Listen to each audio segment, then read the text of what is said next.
Bonjour à tous, c'est Emmanuel, j'espère que vous allez bien et je vous retrouve autour d'une guidance intemporelle et générale. Alors je vais vous présenter cet oracle que j'utilise moins souvent, c'est l'oracle des fées et des lutins de Kevin Piragno. Donc c'est lui que nous allons utiliser et je vais vous expliquer pourquoi. Donc en fait j'ai été inspirée, c'est un oracle que j'utilise souvent lorsque il y a des chiffres comme vous avez constaté dans les autres vidéos qui m'interpellent. C'est lui que j'ai tendance à prendre. Parce que la dernière fois j'ai été interpellée par le chiffre 21. Alors la dernière fois on avait eu l'occasion de parler du dauphin et juste au moment où je m'apprêtais à lire justement mes notes, la première chose justement je parlais de libération et on a eu pas mal de choses qui ont été dites sur le dauphin et on arrive à 21-21. Donc 21 minutes 21 secondes, on arrive à la partie où je prends mes notes, où je parle du dauphin et où je parle de la libération. Donc voilà pourquoi spontanément, j'ai recherché la signification du chiffre 21 et j'ai pris des cartes qui sont en relation avec ce chiffre-là. Donc regardez ce que j'ai trouvé. 21, succès, accomplissement, communication, écoute. Voilà tout ce qu'il nous dit, voilà comment il nous parle ce chiffre-là, qui est une combinaison du 2. Alors le 2, c'est un chiffre de coopération et d'équilibre. Donc ça va tout à fait dans le sens de la guidance que nous avons eue. Et du 1, qui est le leadership et la nouveauté. Donc pour ceux et celles qui me prennent vraiment au passage, je vous invite vraiment à regarder la dernière vidéo parce que ça va vraiment dans ce sens-là. Et puis j'ai voulu le compléter avec les cartes que voici. Donc on a la carte du troc et la carte de l'ami fée. Alors en 21, celle-ci, c'est le troc. Et en numéro 3, puisque de 1 ça fait 3, donc j'ai aussi tiré celle-ci, c'est l'ami fée. Donc vous pouvez voir déjà comment elle vous parle. Et puis j'avais envie de vous dire un petit peu comment moi ça me parle. Et puis on va finir avec une petite lecture tranquillement tout à l'heure. Alors le troc, c'est je ne peux pas avoir une chose, ou alors je laisse une chose, mais pour avoir une autre. Je ne peux pas avoir ça, mais j'ai ça. Je renonce à ça, mais pour avoir ça. Il y a une notion d'échange, mais en même temps de concession et même de souffrance dans ce que j'ai acquitté. Alors ici, on ne sait pas vraiment si c'est du sel, si c'est du sucre, si c'est de la poussière. En tout cas, il y a l'idée de renoncer à quelque chose et on ne sait pas si c'est symbolique, si c'est symboliquement représenté par le fait de quitter, qui fait que justement ça a été représenté un petit peu comme une poudre, ou alors si on a voulu matérialiser par exemple du sel ou du sucre.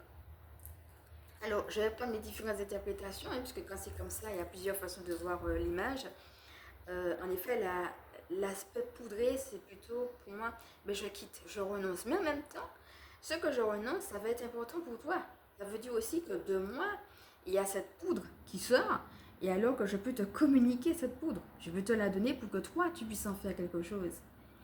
Et ça peut être aussi, vous êtes celle de la terre et lumière du monde.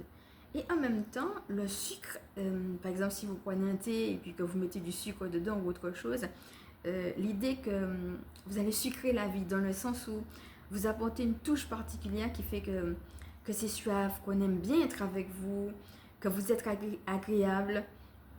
Vous voyez, c'est un petit peu comme quand vous faites un repas et puis à la fin, il y a un dessert, quoi. Il n'y a pas d'obligation à ça, mais ça apporte vraiment une touche tellement agréable, tellement festive, et bien que vous pouvez être cette personne-là et que vous pouvez témoigner de ça, le distribuer à un autre et dire à cette personne, mais toi aussi, tu as ce côté-là. Tu es important et tu peux apporter ce côté agréable. Ça peut être parce que vous êtes, tout simplement content de partager ces moments ensemble. Et ça peut être pour que la personne prenne conscience, qu'elle aussi, elle a ce côté très suave. C'est pas juste là comme ça. On aime bien être avec toi. Et ça me rappelle, vous êtes celle de la terre et lumière du monde. Quel est ton pouvoir salant?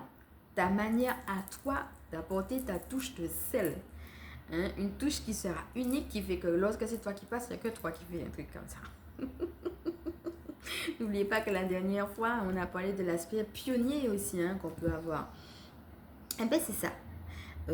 La suite de la phrase, c'est il ne faut pas que le sel s'affadisse. Parce que s'il s'affadit, comment on va faire pour saler le repas? Et je veux même plus loin. C'est que si le sel ne sert plus à saler le repas, ben il est bon tout simplement à être jeté. Donc cette carte nous rappelle vraiment l'importance de qui on est et de ce qu'on peut offrir au monde. Que ce soit dans un côté très, très fun, très on est ensemble, on partage, etc. Ou que ce soit dans un côté je prends conscience de qui je suis. Quelque part, je ne suis pas n'importe qui. On a vu l'aspect, je suis un prince, je suis une princesse. Non pas pour se la péter, mais pour prendre conscience que notre identité se trouve dans la source et que ça, c'est quelque chose à revendiquer. C'est important. Je ne peux pas être une personne de la source et puis accepter qu'on me dise n'importe quoi, qu'on fasse n'importe quoi, que mes valeurs, finalement, on les piétine. Non. Tout ce que je dégage et mes valeurs et ce que j'ai envie de porter au monde, eh bien, c'est important. Alors, avec cette carte, on a les deux notions. On a la notion de quelle concession je suis prête à faire pour avoir ce qui est important aujourd'hui pour moi. Et en même temps, comment je vais distribuer ce pouvoir salant pour montrer à l'autre que toi aussi, eh bien, tu peux être ce sel, eh bien, tu peux aussi être ce sucre. Voilà, donner ce côté sucrant ou ce côté salant. En tout cas, et mettre ta saveur, ta touche personnelle.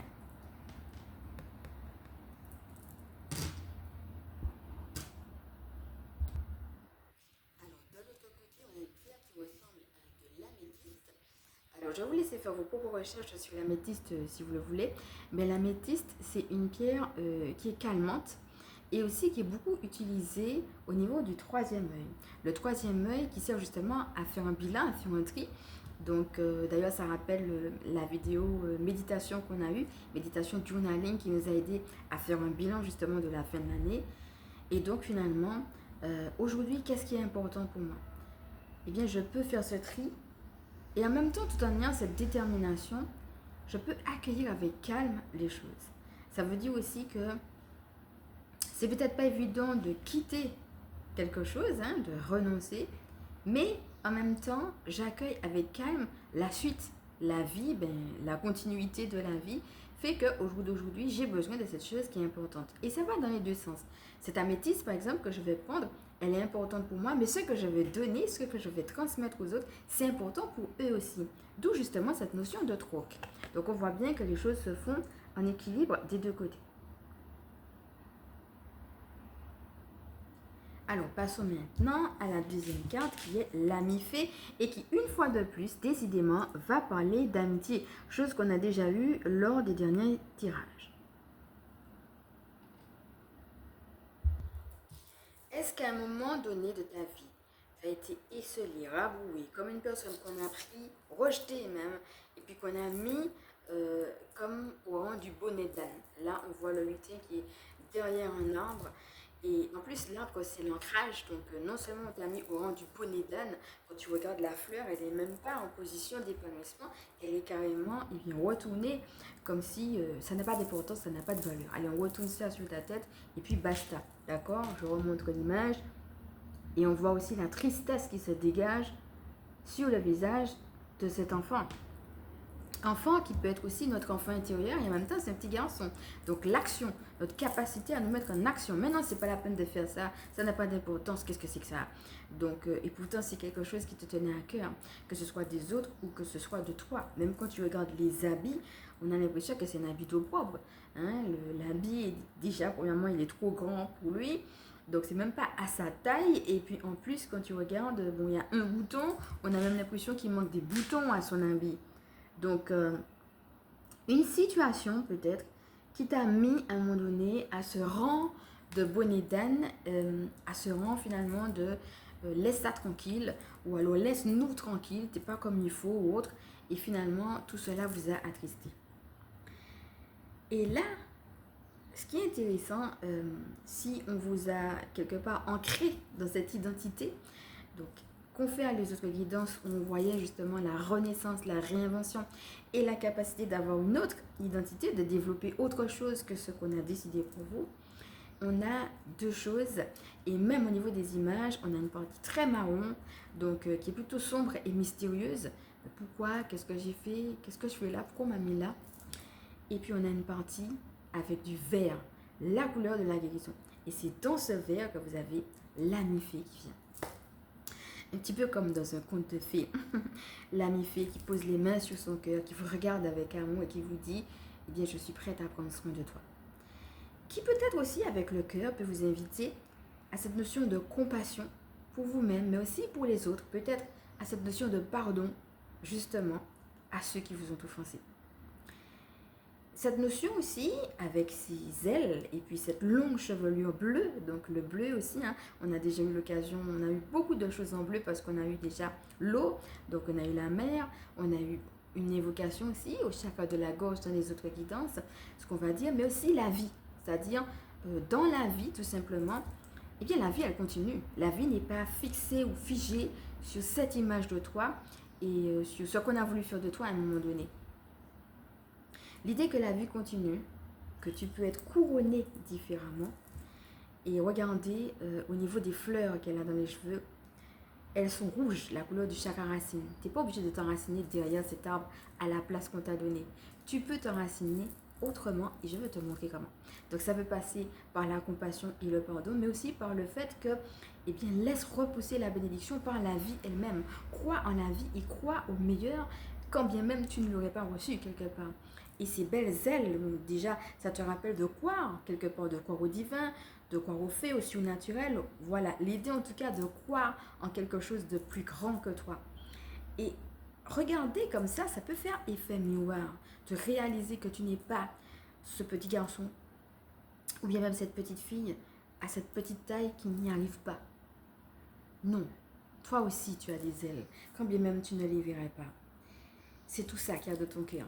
Et c'est tout ça que cette fée, elle vient de dire. Et qu'elle t'invite à regarder. Et elle t'invite à voir ce côté vert, ce côté de la renaissance, de la nature dont on a déjà parlé, hein, qui d'ailleurs de manière très concrète peut t'aider. On avait parlé de ça avec l'ange Ariel notamment. Et puis de la guérison. Alors je vais te remontrer. Et puis regarde aussi, c'est pareil au niveau de ses habits. Si d'un côté on a un habit d'opprobre, de l'autre côté on a un super vêtement, un super... c'est une super robe, mais comme une robe qui en effet va dans le sens du surnaturel. On a l'impression qu'ici c'est des feuilles en fait.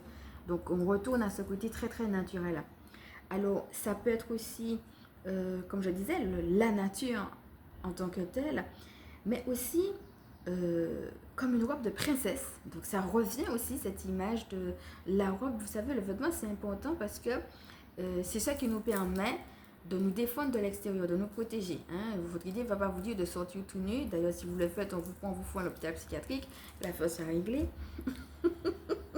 Vous pouvez par contre être tout nu chez vous.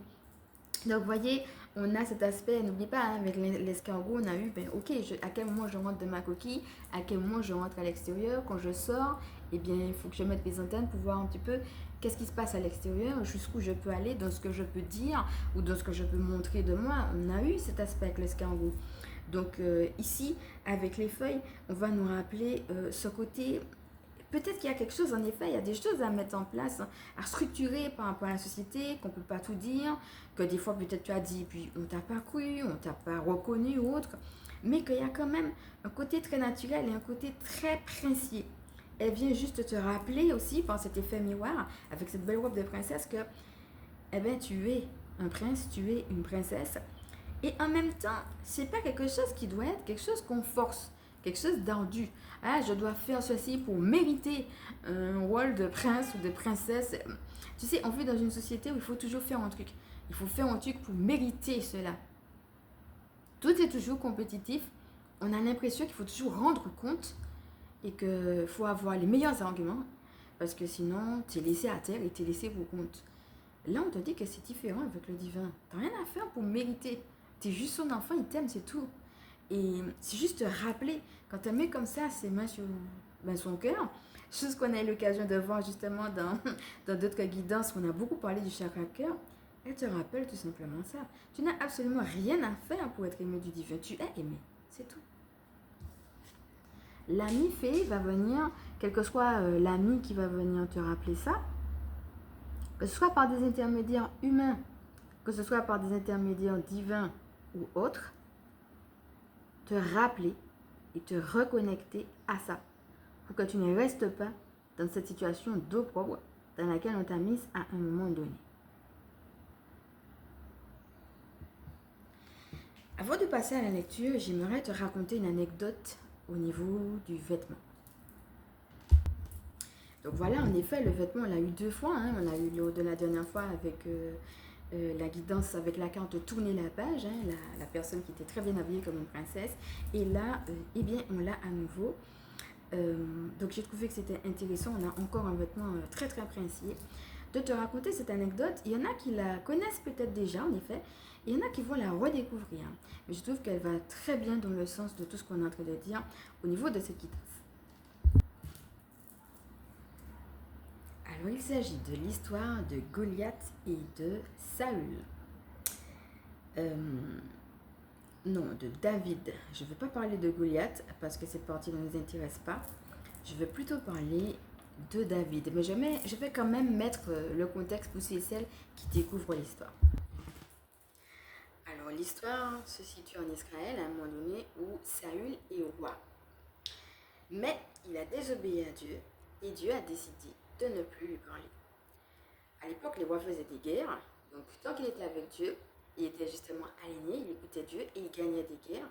Et à un moment donné où Dieu ne lui parlait plus, il y a eu un géant qui s'appelait justement Goliath et qui est venu en disant, allez-y, il paraît que vous êtes très fort, combattez-moi. C'est là que David entre en scène. David est un jeune garçon qui a le cœur pur et qui lui obéit à Dieu, qui a l'habitude de le louer, qui a l'habitude de l'adorer et qui ne comprend même pas comment ça se fait que Goliath ose invectiver le Dieu d'Israël. Alors ce qui est intéressant, c'est que David, il ne va pas regarder à la taille du Goliath. Il ne va pas voir que c'est un géant. Il va voir qu'il n'a pas le droit de se permettre de mépriser le Dieu d'Israël. Et il va décider de le combattre. Donc, il se présente devant le roi et lui dit, je veux combattre le Goliath. Et c'est là qu'on arrive à l'histoire des vêtements. Goliath est un guerrier depuis longtemps. David n'a jamais fait de guerre de cette ampleur. Bien sûr, Goliath, il a son vêtement de guerrier. Saül, lui, il a l'habitude de faire la guerre. Il a ses vêtements de guerre. Et il dit à David, déjà, tu veux combattre Goliath, c'est pas très prudent. Prends au moins mes vêtements. Mets mes vêtements sur toi. Mon armure sur toi. David essaye et il dit, mais c'est trop grand. Je me sens pas bien dedans. Un peu comme ce qu'on vient de voir là. Et alors il dit, non, je veux pas mon roi, non merci. Je vais faire à ma façon. Donc, il retire ce vêtement, ce grand vêtement de roi, de guerre, où il y avait tout ce qu'il fallait comme arme de guerre. Et il décide d'aller prendre des galets. Quelques petits galets. Qu'est-ce que c'était? Quelques petits galets pour combattre un géant qui, lui, avait justement sa fronde, son javelot, etc. Tout ce que vous pouvez imaginer. Il y a des Saül, des gens qui n'ont pas la capacité d'entendre Dieu, mais qui sont en mesure de vous dire comment vous devez vous habiller. Les Saül vous disent, prends mon vêtement. Alors peut-être que ce vêtement-là a été pour eux, en tout cas, ce qui leur a servi pour des victoires passées. Sauf qu'aujourd'hui, c'est à vous de combattre ce Goliath. C'est vous qui êtes en avant. Vous allez le faire depuis votre pouvoir salant, depuis votre façon unique. Ce n'est pas aux autres de vous donner le vêtement qui leur a servi, mais qui peut-être vous ne vous servira jamais. Qui plus est, s'ils sont disqualifiés d'avance pour pouvoir vaincre le Goliath. Soit parce que déjà, ça peut ne pas être tout simplement leur vie. Parce que des fois, les gens aiment bien te dire, fais comme ça, fais comme ci. Alors qu'en réalité, c'est pas leur vie, c'est la vôtre. Donc ça, c'est déjà une première chose. Et puis deuxièmement, les gens ont des représentations. Il faut être comme ci, il faut être comme ça. Fais comme ça, fais comme ci. Ou quelque chose même de collectif. Ouais, mais si vous n'avez pas l'habitude, le vêtement, il est peut-être beau chez les autres, mais s'il ne vous sied pas, vous sied pas. Et si c'est les frondes, c'est les frondes. Si c'est les petits galets, c'est les petits galets. Alors, je suppose que vous connaissez la suite, hein, je vais quand même la dire. Il a terrassé Goliath, donc David, hein, David a terrassé Goliath avec, eh bien, juste, je vais quand même faire une petite parenthèse dessus, avec la fronde qu'il avait et puis la pierre. Et puis, ben, une fois que le Goliath est tombé à terre, il est venu, il a couru vers le Goliath en question, vers le géant. Il a pris à ce moment-là l'épée de Goliath et il a coupé la tête de Goliath avec sa propre épée, c'est-à-dire avec l'épée de Goliath. Je vais quand même faire une parenthèse sur la proclamation. Tout à l'heure, on avait dit que ce qui était intéressant, c'était son positionnement par rapport à sa foi et non pas par rapport à la taille du Goliath. Et à ce moment-là, alors on ne va pas le dire ici, hein, parce que bon, la vidéo ne va pas porter sur ça, mais il fait des proclamations. Et il fait des proclamations par rapport à sa foi, à ce en quoi il croit. On a eu l'occasion ici de voir l'importance des proclamations. Je vous laisse le voir dans les autres vidéos. Ce qui est intéressant, c'est de voir que Goliath va lui aussi faire des proclamations à ce en quoi il croit également. Donc, il y a une guerre de puissance, en effet. Il y a deux personnes, mais qui ne croient pas aux mêmes choses. Et c'est pour ça qu'il y a, en effet, cette guerre. Mais les deux vont proclamer. Je crois réellement, mes amis, qu'il ne s'agissait pas juste de la fronde et la pierre. Il s'agissait de la foi mise en action. Parce qu'il était décidé, avec sa foi, à vaincre le Goliath, tout en le proclamant. Et quand il proclame déjà la victoire, comme nous avons déjà eu l'occasion de le voir dans les autres guidances. Et ce qui va être intéressant par rapport à ce fameux vêtement, c'est, tu vois ce qu'il avait l'habitude de faire. Parce qu'on pourrait se dire, ouais, mais quoi, une petite pierre, etc. Pourtant, c'est ça qui a terrassé le Goliath. Parce que c'est ça qu'il connaissait. Eh bien, il avait déjà mené à sa manière à lui ses propres guerres. Parce que David était berger. Et à sa manière à lui, il avait déjà mené des guerres qui, ma foi, n'étaient pas si petites que ça quand on sait qu'il a terrassé l'ours et le lion. Et il disait ça au roi, il disait, mais tu me dis que j'ai pas combattu, mais tu sais, je suis berger, mais je prenais soin de mes brebis. Et j'ai déjà eu l'occasion de terrasser un ours, de terrasser un lion. Et c'est Dieu qui m'a permis de faire ça. Mais le même Dieu qui m'a permis de faire ça, c'est le même Dieu qui est avec moi. Et c'est celui-là qui va me permettre de terrasser le Goliath. Qu'est-ce que Dieu t'a permis de faire?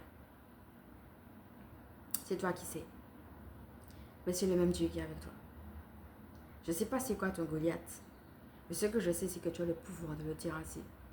C'est pas un autre. C'est pas la taille du Goliath. C'est le même Dieu qui est avec toi pour que tu puisses aller le terrasser. Et c'est pas aux gens de décider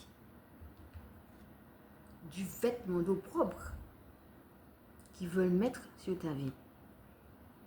De la place de celui qui est au baudet d'âne qu'ils veulent mettre sur ta vie. Ils n'ont pas ce droit, ils n'ont pas ce pouvoir. Voilà, mon ami. Donc, on va passer maintenant à la petite lecture. Donc, il y en aura deux, on ne va pas tout lire. On va d'abord commencer par le numéro 21 et puis on va finir avec le numéro 3. Parfois, la fée ne remarque pas que sa poussière peut illuminer la journée d'un lutin. De son côté, ce dernier ignore que son esprit farceur peut faire rire un être enchanteur. Dans le petit peuple, l'une des priorités est de partager. Prenez conscience de votre beauté et n'hésitez plus à rayonner.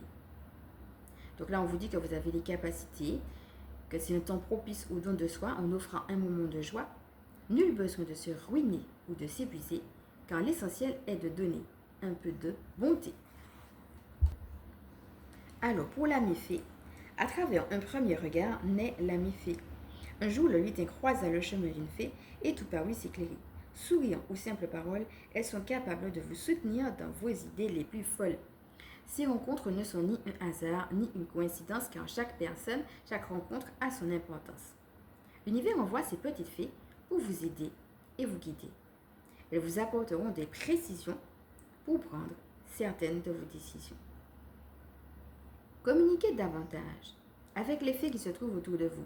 Elles peuvent être une amie, une sœur, ou encore une mère au grand cœur. Les fées sur votre chemin sont là pour vous montrer la voie du changement et vous faire voir la vie autrement. Elles vous accompagneront toujours dans vos projets et vos nouvelles idées. Alors préparez-vous à recevoir leur merveilleuse poussière de fée. Donc voilà, ça va très bien dans le sens de tout ce que nous avons déjà eu dans les autres guidances. Donc cette vidéo est maintenant terminée. Elle n'avait pas de thème précis, si ce n'était plutôt que de reprendre certaines choses, mais plutôt dans le sens d'un encouragement. Donc voilà, j'espère en tout cas que ça vous a encouragé, que ça vous a parlé. Si c'est le cas, je vous invite bien entendu à liker. Si vous pensez que ça peut aider d'autres, comme d'habitude, à partager, pourquoi pas à vous abonner. Et je vais me présenter pour celles qui ne me connaissent pas. Donc je m'appelle Emmanuelle et je suis chamane. Ma mission de vie consiste à permettre aux énergies sacrées de s'intégrer dans nos vies humaines. Je suis aussi spécialiste en recouvrement d'âme et en vitalité énergétique. Et je suis aussi gardienne spirituelle des familles qui pratiquent l'école à la maison. Donc voilà, je fais de gros bisous et je vous dis à bientôt.